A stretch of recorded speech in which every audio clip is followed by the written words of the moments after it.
অজাত কুকুরদের দৃষ্টি চিন্তা ভাবনা মানুষের মতো নয়, কারণ এদের মন থাকে অপরিষ্কার, এরা কুকুর।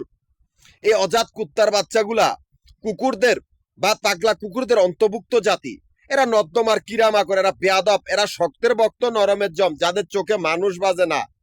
যারা শক্ত দেখলে তোমার ভক্তি করবো, আর নয়তো কিচ্ছুতে তোমার দাম দিব না। এই কুত্তার বাচ্চাগুলো এত বেয়াদব। এমনকি এরা কেউ যদি বিপদে পড়ে যায়, এরা অন্যায়কারী সঙ্গ দিয়া সেই বিপদগ্রস্ত লোকটারে আরো বিপদে ফেলাই দেয়।